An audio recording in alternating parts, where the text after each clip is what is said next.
Morning, Miss Kim. How you doing? Good. How are you? Very good. We're at semi-final time.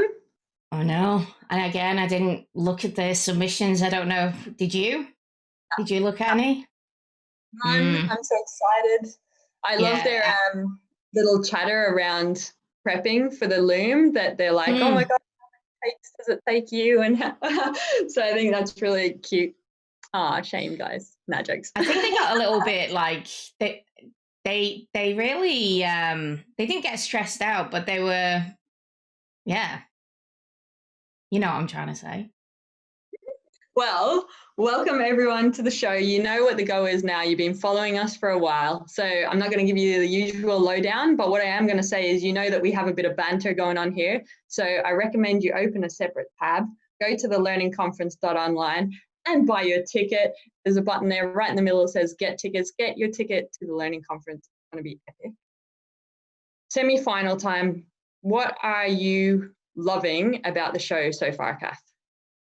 Oh, just the caliber of, I mean, really from the beginning, we had such great submissions and the amount that they're learning and the feedback I think they're implementing each time. So yeah, it's been very interesting. And now we're at this level that we've got the top four and yeah, I think that they're awesome.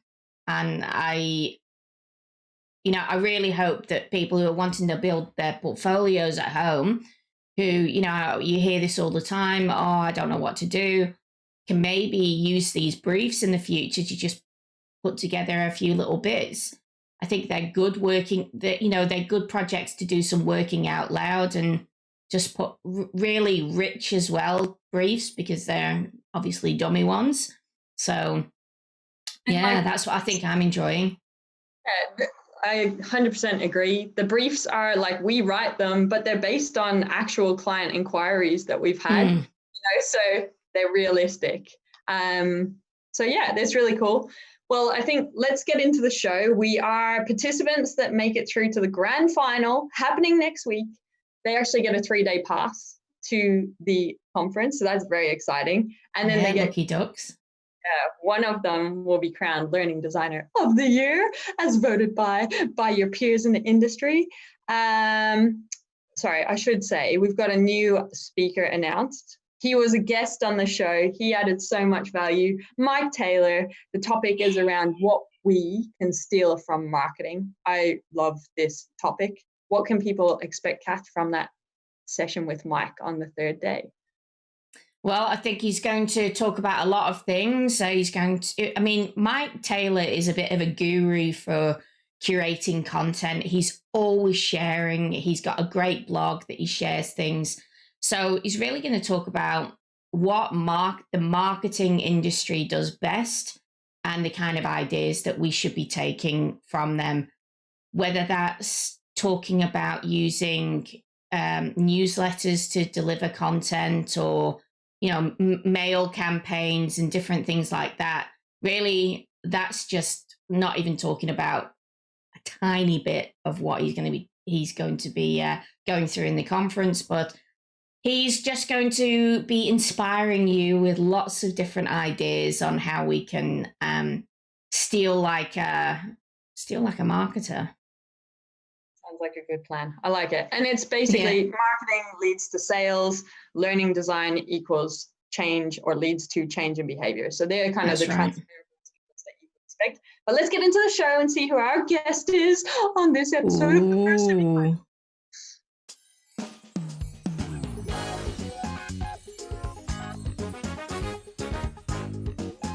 Dun, dun, dun, dun, dun, dun. We have Nicole. Oh, and the crowd goes wild for Nicole. Nicole is such a generous practitioner. You're so active. Follow her on LinkedIn, Instagram. She's got a huge Facebook group as well for people like you watching at home.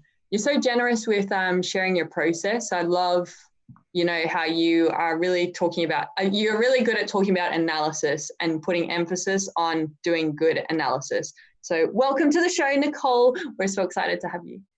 I'm so excited to be here. Thank you so much for having me. I mean, the show has been so cool to watch all the way from, the very beginning. And now just with 4 people left, it's been so cool. So I'm really excited to be here today, and it's fun to hang out, you and Kath. Have you got an episode that you've enjoyed the most? Oh, Nicole? That's a good question. That's a great question. They're really hard. That's really hard to say. I thought the hot noodle stuff last week was really cool. But I also liked the LGBTQ one, and I don't know. It's hard to say. I mean, people are just putting out like awesome stuff every time. Yeah, it's been really fun. We thought those briefs were good as well, don't we, Kim? Yeah, I love the branding of the hot noodle because you could get really playful. So that was cool. And the branding of this new one that we're about to see really swung it the other way. So it went from fun to kind of more corporate, professional. Yeah, so let's have a look at the brief, Kath, shall we? Let's do it. And the audience through it. Okay. So, right. Here's the brief. Participants, well, they got a little email, as usual, from Bob. Bob's a cool dude. He works at Fresh Supermarkets. And he said, hey, the subject was policy help. We need help to communicate our policies at Fresh. That's a common demand out there in the marketplace.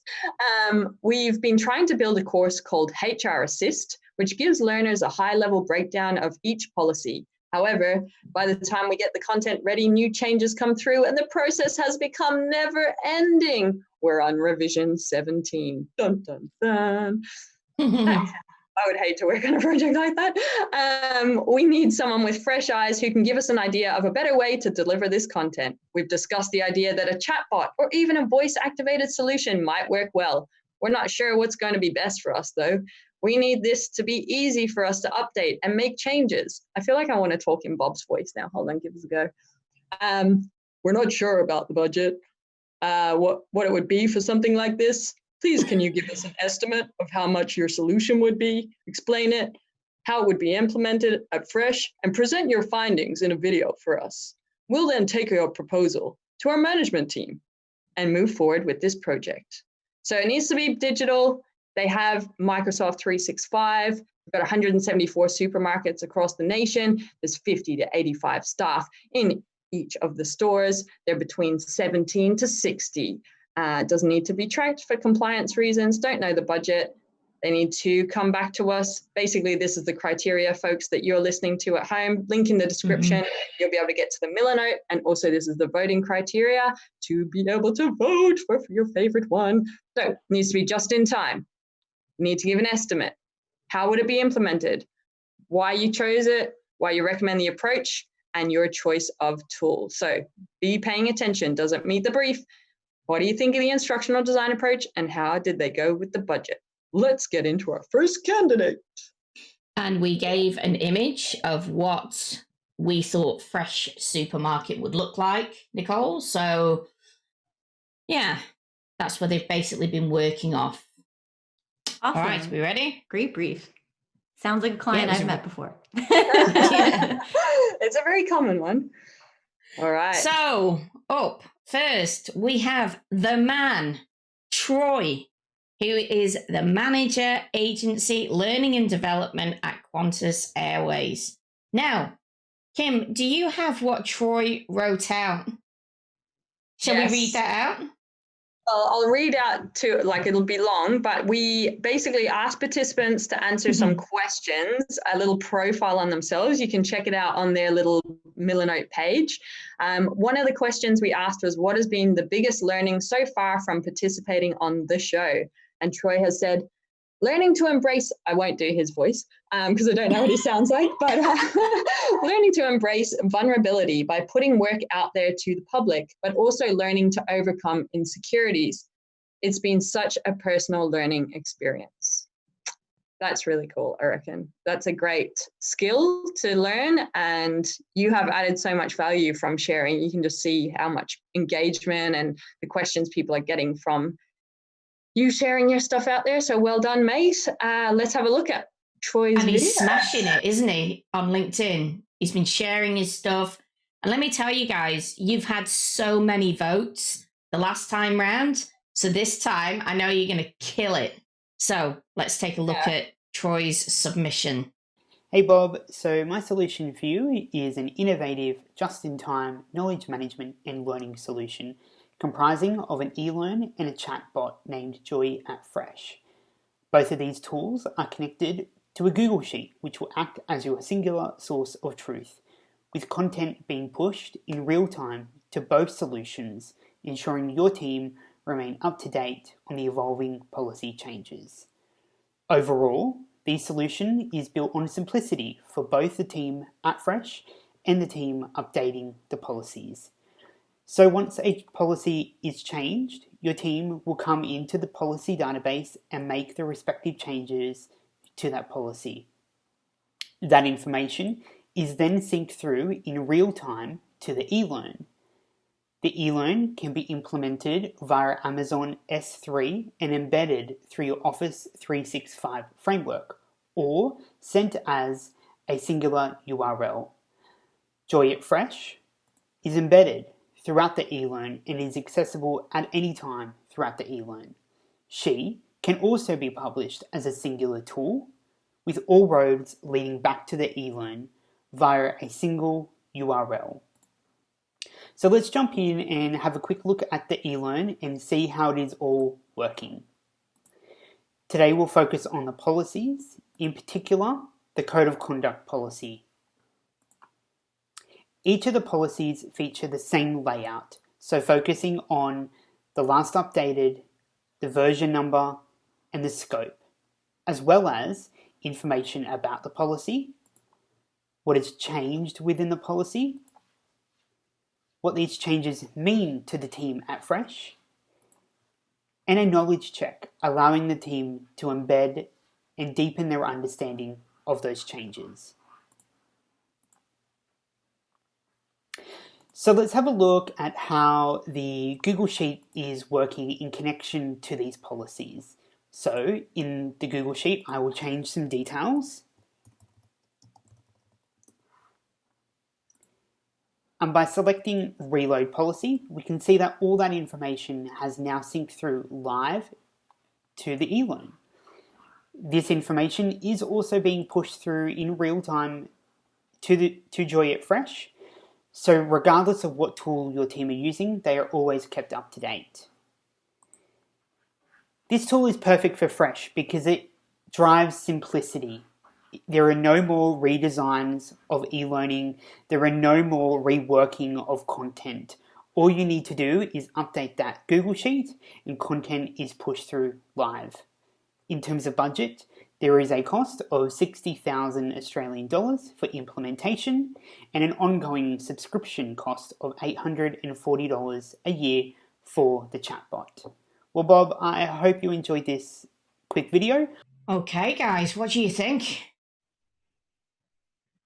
This is the sound of speechlessness. Wow. Nicole, what do you reckon? Oh, wow. Yeah. So what a great idea. I think that so many clients would be so much better off with something like this that they could easily update, especially when it comes to policy. Troy did an amazing job. And I also like that even though this one was definitely more corporate and maybe not as, fun and entertaining as like the hot noodle look and feel, it still felt really clean and modern and fresh and was visually attractive. It's something that as an employee, I felt like time and care was taken into delivering this to me. Yeah, it's fresh, isn't it? Like Very. The look and feel is fresh, which is kind of represents that image of the supermarket that we saw in the brief. And yeah, it's cool. Kath, what do you think? So I'm really sat on the fence because I know we had a very Troy had a very short amount of time to explain this. Of course, it looks beautiful, but I'm talking about the solution right now. So, is Troy saying that he's got the Google Sheet updating the articulate file? He is. Yes, Okay. I think so. That's what we know as probably our experience. A client wouldn't necessarily know that from his No, explanation. but that's okay. So I don't really think, though, that this is just-in-time training, because just-in-time training is something that I want to go. I want to ask a question. I want to search and I have an answer. So I want to know about leave, types of leave. I'm just thinking, how many clicks am I going to have to go to find that question out here? I might as well just go and look through the policy. Well, I'm curious about, I wrote down the landbot.io thing. I have never heard of that. Is anyone familiar with that tool? Yeah, we had a solution already, I think, with Lambot. It might have been actually, it might be Devlin Peck who's done some stuff in Lambot. I may be confused. It may have not been a solution. It may be that, so I do know the product. And that's great, putting it into an articulate, that's great putting it into an articulate course. I've never seen that before. That's wonderful. But how many clicks is that person going to need to go in and actually get this? That's my so I'm just looking at this. So it's not like he's got it connected up with Microsoft Teams or anything. It seems like the chatbot is in the articulate module. And okay, you could be really smart about this and maybe embed that on your intranet page, in an iframe or something like that. But I feel like the level of detail wasn't something that the client, like, this is for HR managers to go, I need to know about termination times. And so what would that mean? I'd need to go to the link, the HR Assist. I'd have to click that. I'd then have to go in. And it just seems like, does that level of policy even need to be there? I don't know. That's just my thoughts. I think I'm just reading a solution here. It looks like they're different. So there is the e-learning solution and also the chatbot. So they're two separate things. I'm not quite sure the tech behind how that Google Excel spreadsheet talks to both of them. But I'd say in the pitch, for me, I wouldn't need to know how just yet. I just want to know it's possible. And then if I'm curious as a client, I can ask those questions. I think I love the Google, if I was a HR manager, I love the Google Sheets or like Excel, because pretty much everyone knows how to use it. So I feel like that's quite reassuring. And that's great, without a doubt, because that's what we were essentially wanting. But again, we've given a solution, articulate. They didn't want anything that they would need to touch. Well, I'm wondering if I'm kind of, and this is where, like, you've got to be able to articulate what you're up to. And obviously we've said 3 minutes. I'm curious, my interpretation of this at the moment is it's almost like an articulate template, and that's just kind of a shell, and everything is updated within, so they wouldn't necessarily have to update the articulate file moving forward. They just do the Google Sheet. That's how I kind of interpret what he's at with the solution at the moment. Look, certainly That's sort of incredibly innovative, because I've pushed content out of a articulate file. Like, I've built this little calculator, like a pricing calculator, and when people go through all the fields at the end, I was able to trigger it, and it created an email, and it went out to a Google Sheet. But I've never had it come in that way, and I'm just very interested actually to see how that would create new pages in articulate. And maybe it is that all policies have their own page, and it's just the content that changes, rather than it's creating new pages. But this is cool, because we obviously are learning something here. I don't have a clue how this is happening. So I'm really intrigued to learn more about it. But what I think you've done really well, Troy, is paint the picture for what's possible to get your stakeholder curious about. That does seem like it's going to make my life easier. And then the next steps after your 3-minute phone call is kind of, they would have the opportunity to then, as a client, say, okay, like, how are we actually going to make this work? So I think that's quite cool. And I'll just draw attention to the budget as well, because the budget is something, it's a criteria we want to pay attention to. I think what you've done here is, and this is what we said in the last time, don't break down your budget, don't break down your hours. That leaves too much open to be questioned. I think you've learned from that and you've applied it. So you've just gone, this is the price. I just remember things like, you've got Australian dollars there. Remember taxes. Is that price inclusive or exclusive of that goods and services tax that we do here? But I think you've done well to just go, this is all of it. You're not putting too much emphasis on different parts. You're saying all parts of my proposal are valuable and that's why they're here. And I think that works really well from making a decision point. Yeah. So great job. So it looks like there is, you know, we didn't ask for a live version or to look at the policy database, and it's unfair if we show this, Troy. But guys, you can see at the bottom of this PDF that's going to be in Milanote. You can go, you can look at it, and you can experience it yourself. Straight off the bat, for me though, this is still seems like it's a bit of a tunnel to go and find content, but that's my point of view. That's just one point of view. And of course, Troy, you're so polished. Your execution, your design, phenomenal. So well done. Awesome job. Any more from you guys? No, I like the... Oh, you go, Nicole. Sorry, Kim. I was just going to say, I think you bring up a lot of really interesting points, Catherine. For me, the chatbot has the most potential to be the most effective tool, but it would highly depend on how those questions and responses were shaped.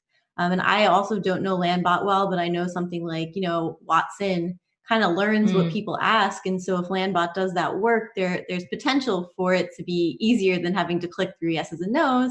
But if it doesn't, then I would agree, you know, if you have to click 800 times, it's like having to sit there on the phone when you click 100 times. So I would be really interested to know how it works, but I think it was a thoughtful solution in my mind, and that the Google Doc is easy for anyone to update is also really a thoughtful choice. Yeah, absolutely. And the more that I look at that articulate, I bet you that's just one page and just the variable changes for the actual policy. So it's not creating a new page, it's just changing the variables inside. Anyway. But chatbots are cool. Like if it works the way I'm used to seeing them pop up on like the websites and stuff, they are really handy. They go find policies for you. So that minimal click, if you can do something in 3 clicks or less to get the information or the action that you need, amazing. And I'll just point out what I loved as well was the videos in the little video. So I love that in e-learning now, where it's instead of a static image, we're bringing in movement to the screen. Unsplash is a great way to get royalty free and free downloads to do something like that. So I just think that's really nice. It's something we're learning from the web world, and it's been applied really nicely here. Yeah. Thanks, Troy. Awesome. I'm so curious. I feel like I have a lot of learning to do. Yeah, that's certainly not something that I've seen before. Bringing information in, so well done. Awesome job. Okay. Our second and final participant in this show is Amanda, and she's a learning solutions lead at Lend-Lease. Are you ready? Let's have a look. I've got her. Do you want me to share one of the answers to her question? Oh, yeah, forgot. Go on. What did Amanda say? Well, She's so funny, Nicole. So a couple of the questions we've asked them, you can check out all their answers, but if you got into the final, who'd you go against? What was your favorite challenge so far and why? This is the one I want to answer because it made me laugh out loud. if you won the tournament, where would you put your trophy? And Amanda has said, next to me, so my husband can sleep on the floor while I sleep next to my trophy. And the last one is, what would your acceptance speech say? And she's created a hashtag that's starting to go around social media, which is hashtag Forever Learning Geeks. But basically, if you want to go read what she has to say for the rest of her acceptance speech, or potentially you might get to hear it next week if she makes it through, go to the Miller Note and find out more about Amanda and the solutions she's created. All right, let's take a look at Amanda's submission. So my just-in-time solution is an intuitive knowledge base to help you centralize your HR and workplace policies. So here's a mock-up of what it could potentially look like. Some key features of this knowledge base include a multi-purpose guided hotspot functionality. You can use this to guide your first-time users or guide employees to any updated policies that you've made. There's also a search function which helps employees allocate support and policies quite easily. There's an intelligent assistant button that delivers instant support to what the employees need. You can also embed rich media such as videos, audio, and pictures. It's responsive to all devices and accessible just in time and all the time via a QR code sticker on the staff ID. So here's a snapshot of the budget required. For the knowledge-based software itself, there's a yearly subscription fee of $4,293. There's also a one-off fee for the QR code stickers to be printed, and a consulting fee on a daily rate, which includes project management, knowledge-based setup and design, system integration, and systems training for your administrators. Total budget required will be around $17,543. So for some perspective, cost per employee will be around $1.20 to $2 a head. How will this be implemented? I'll be using Alivio as the knowledge-based software provider. I'll set up an efficient structure using categories for your policies, and also set some key tags within your policies so they can be easily found by your employees. I'll work with the IT team to integrate the knowledge base to the intranet, provide systems training for your administrators, help you craft a nice comm plans for rollout. And post-rollout, there's an in-app employee feedback function that will help you continually evolve HR Assist. Why this approach and why I recommend it? Quick setup, easy to maintain, no coding required, and you'll be able to measure the impact. So you'll be able to measure the impact using the robust reporting functionality in the backend to see how your users are engaging with HR Assist. You'll also be able to make better data-driven decisions to see how you can enhance the policies and see what's missing to proactively update them.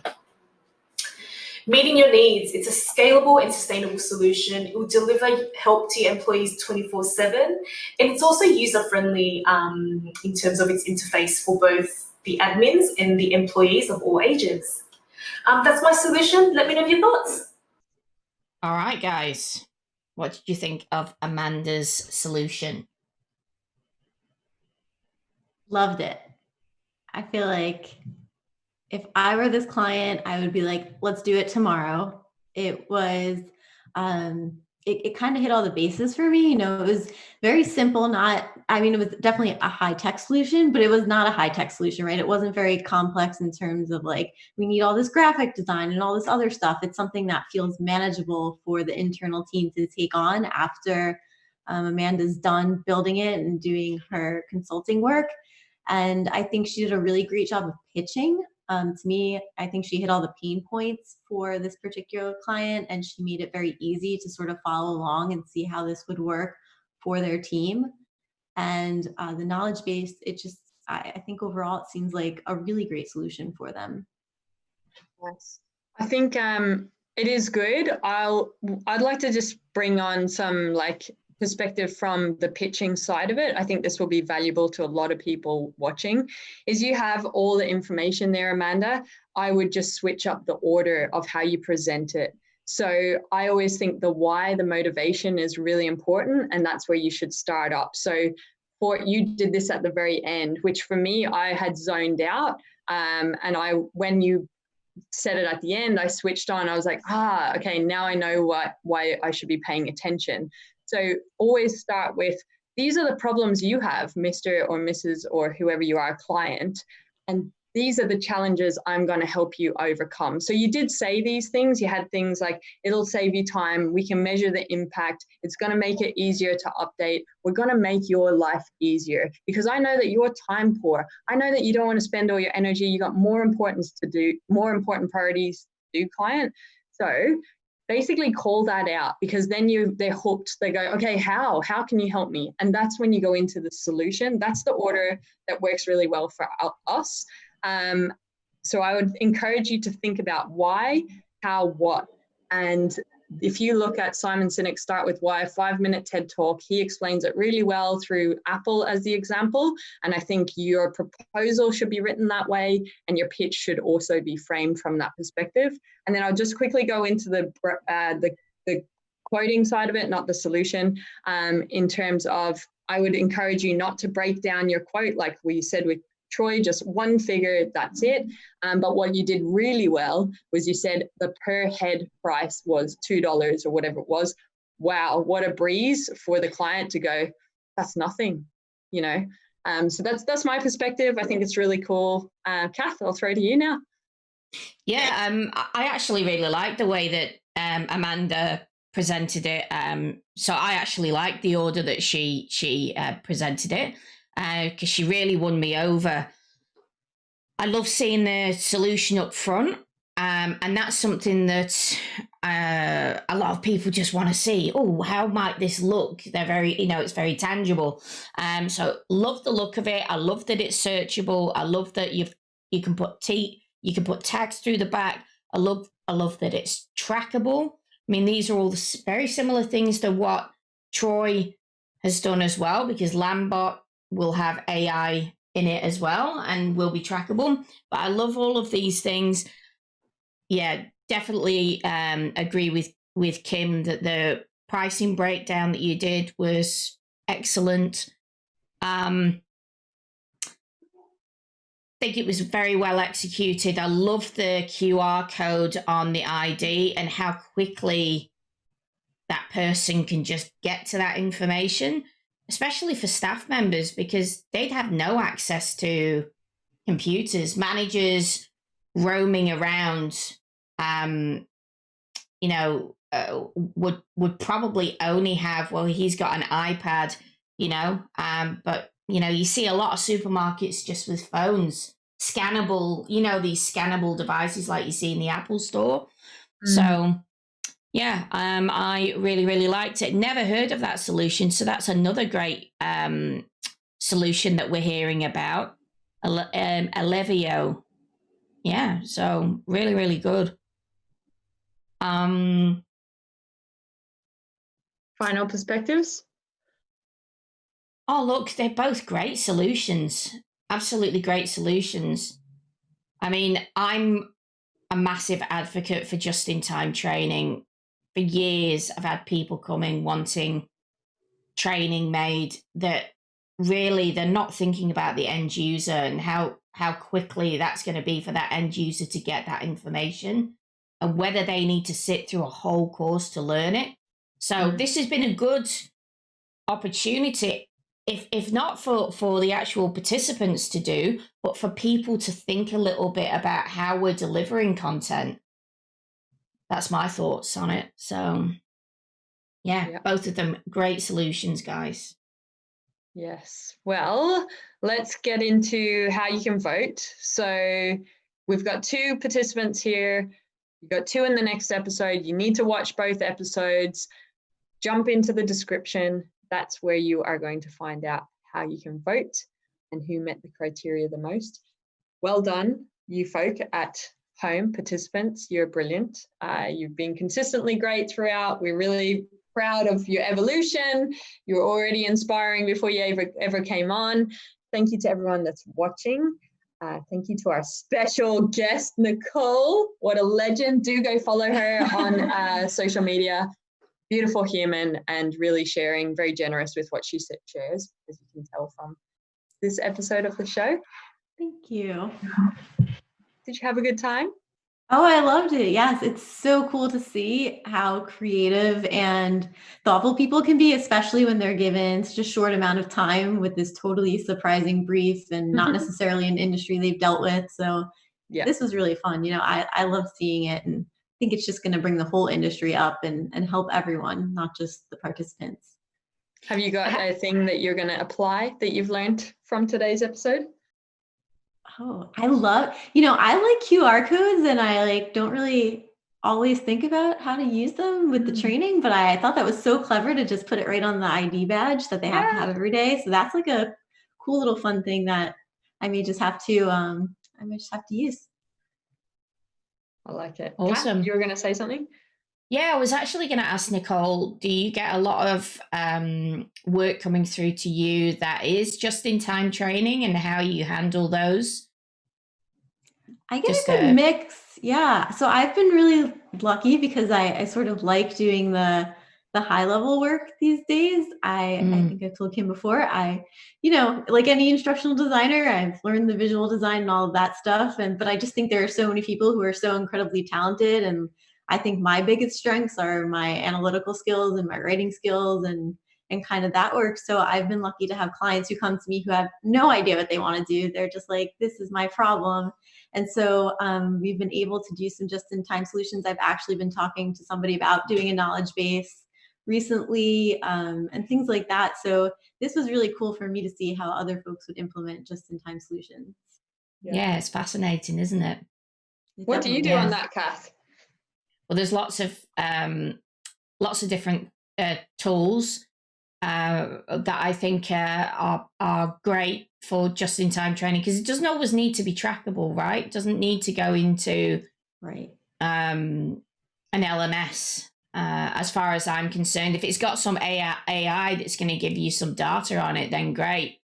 So I certainly I'm very interested, or done a little bit of work with ManyChat, which is like Landbot basically. It will give you some triggers in the background. It has AI in the background that will tell you what people are searching for.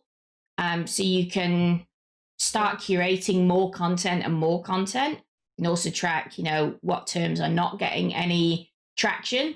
I mean, even tools like Adapt, Evolve, which are SCORM, at least they're searchable. So you can literally search and get the term in 2 seconds. They are SCORM. You've got Glide, Glide apps that doesn't have AI, but I think is, again, something that's searchable and very quick to update. Alexa and Google apps made through VoiceFlow are perfect. Again, the AI, Alexa's doing all the work for you. It's giving you all the terms that people are asking for. So there's different things. But my wife works in disability. She's got a disability organization. So I'm always thinking about that end user, like a disability support worker who has no access to a computer. How are they basically going to get information on the fly? So I'm lucky to live in that kind of world right now, that I'm thinking about just-in-time training a lot. And the amount of updates and changes to processes and procedures, I look at that as being mandatory training. And there's just so much to learn. So being able to have just-in-time training, you just couldn't make people do that amount of training. So having it available in a bit of a toolkit that they can just search through when they need it, I think is really beneficial. Yeah, I agree. And I think even thinking of email is a just-in-time, because I don't organize my email inbox like this, but I have seen people that have their folders for like certain things, and like the search in an email is really good. So you can just search for the keywords if that is the way that an organization is traditionally and culturally pushing out content. I see that as just in time as well. So yeah, there's lots of opportunity, but basically it's there when the person needs it in the way that they need it for them. Yeah. I mean, if you think about a Trello board full of information could be just in time, searchable. Notion could be just in time training. So, but there are obviously solutions that are a wee bit better that give you kind of that AI analysis, and, they give you a bit more rich data in the background. But this has been great. Really, really good. Can't wait for the next two. See what they've tune done. in for the next episode. Thank you for watching, everybody. We appreciate you. And thank you so much, Nicole, for coming along. Oh, awesome. Thank you. Yes. Bye. Bye-bye. Bye.